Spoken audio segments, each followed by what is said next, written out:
Hello everyone, कैसे हैं आप सभी। तो आप लोगों का स्वागत करती हूं आपके अपने ही चैनल फटाफट एजुकेशन में।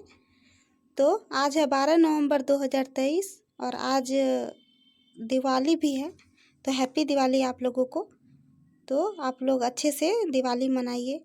कोशिश कीजिए कि प्रदूषण थोड़ा कम हो जाए, तो इस बात का ख्याल रखिएगा। ठीक। तो आप लोग के लिए ये मोटिवेशन कोड है। सबसे पहले कि आज वही कल है जिस कल की फिक्र तुम्हें कल थी। तो कल कभी नहीं आता है, ये आप लोग भी जानते हैं। तो इसलिए जैसा भी हो, जैसे भी आपको करना हो, बस आज ही वो कल होता है हमेशा। और जैसे है वैसे वैसे ही शुरू कीजिए। जिस तरह शुरुआत होगी उसी तरह धीरे धीरे फिर आपको दिशा मिलती रहेगी। ठीक।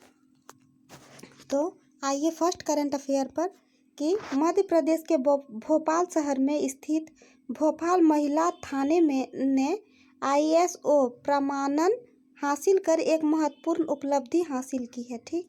तो ये कहाँ किया है? मध्य प्रदेश में किया है। मध्य प्रदेश के भोपाल शहर में। वहाँ पे क्या हुआ है कि भोपाल शहर में जो महिला थाना है, उन्होंने ISO प्रमाणन हासिल कर एक महत्वपूर्ण उपलब्धि हासिल की है। ठीक। और इसमें क्या हुआ है, यह प्रमाणीकरण अपने संचालन और बुनियादी ढांचे में उच्च मानकों को बनाए रखने के लिए पुलिस स्टेशन की प्रतिबद्धता को उजागर करता है। ये क्या करता है? ये जो प्रमाणीकरण है उसमें जो संचालित है और बुनियादी ढांचा है उसमें हाई लेवल का मानक बनाए गए हैं और उसमें पुलिस स्टेशन को प्रतिबद्धता के लिए उजागर करता है ये।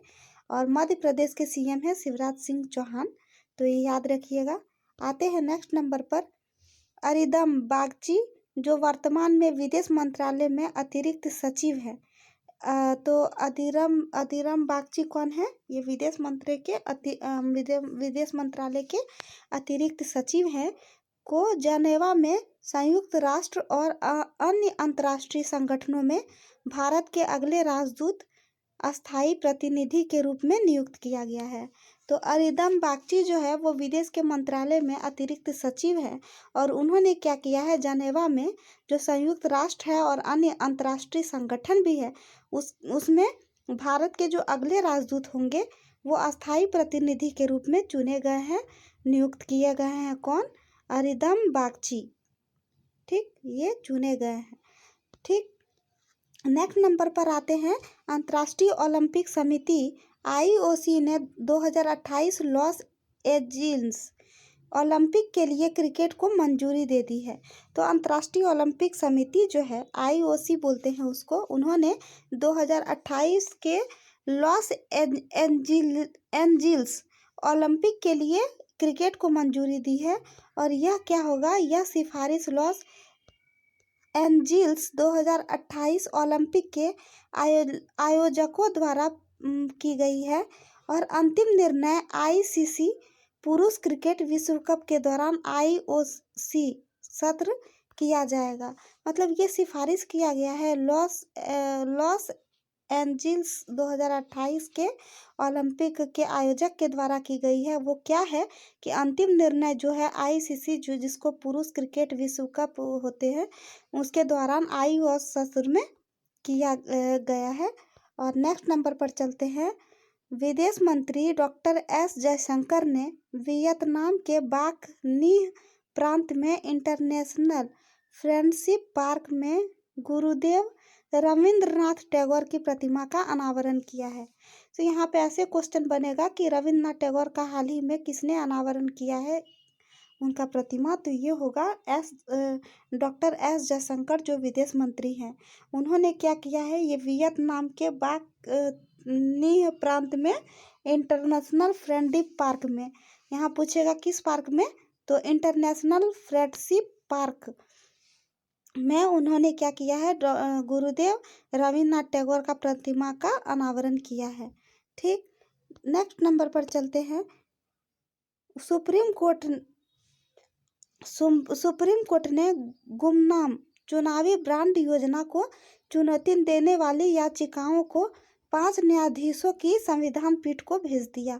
तो सुप्रीम कोर्ट है, उन्होंने क्या किया है? गुमनाम चुनावी बॉन्ड योजना जो है उसको चुनौती देने वाली याचिका को 5 न्यायाधीश, मतलब 5 जो न्यायाधीश होंगे उसके संविधान पीठ, उस 5 न्यायाधीश को संविधान पीठ पे भेज दिया है।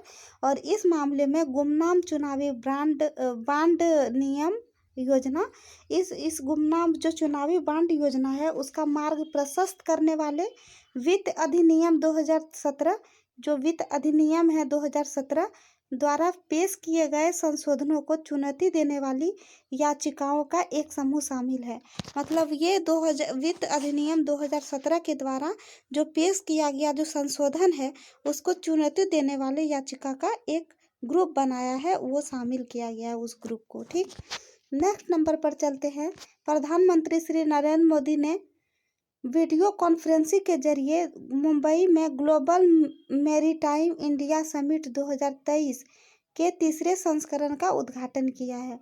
तो ये जो प्रधानमंत्री हैं, जो भारत के प्रधानमंत्री हैं नरेंद्र मोदी जी, उन्होंने क्या किया है, वीडियो कॉन्फ्रेंसिंग के जरिए मुंबई के जो ग्लोबल मैरीटाइम इंडिया समिट 2023 है उसमें तीसरे संस्करण का उद्घाटन किया है। ठीक, याद रखिएगा आप सभी। और ये क्या है, प्रधानमंत्री ने भारतीय समुद्री नीली अर्थव्यवस्था के लिए एक खाका अमृतकाल विजन 2047 का भी अनावरण किया है। जो पीएम है उन्होंने क्या किया है, भारतीय समुद्री नीली अर्थव्यवस्था के लिए एक खाका है अमृतकाल विजन 2047 का भी अनावरण किया है इन्होंने। और नेक्स्ट नंबर पर चलते हैं। जापान ने एक अपतटीय प्लेटफॉर्म से मध्य कैलिबर समुद्री विद्युत चुंबकीय रेलगन का सफलतापूर्वक परीक्षण किया है। जापान के द्वारा क्या किया गया है, अपतटीय जो प्लेटफॉर्म होते हैं उसके माध्यम से कैलिबर समुद्री विद्युत चुंबकीय रेलगन का सफलतापूर्वक परीक्षण हुआ है। और क्योंकि यह बढ़ते क्षेत्रीय सुरक्षा खतरों के सामने अपनी सुरक्षा को आगे बढ़ा रहे हैं, क्योंकि क्या हुआ है, ये बढ़ते जो क्षेत्रीय सुरक्षा का खतरा है उसके सामने अपनी सुरक्षा को आगे बढ़ाना चाहते हैं, इसलिए ऐसा किया गया है। नेक्स्ट नंबर पर चलते हैं। केंद्रीय मत्स्य पालन मंत्री परसोत्तम रुपाला ने चेन्नई में सागर परिक्रमा के 10वें चरण की शुरुआत की है। तो ये जो परसोत्तम रुपाला जी हैं ये डेयरी के भी मंत्री हैं, केंद्रीय मत्स्य पालन मंत्री भी हैं।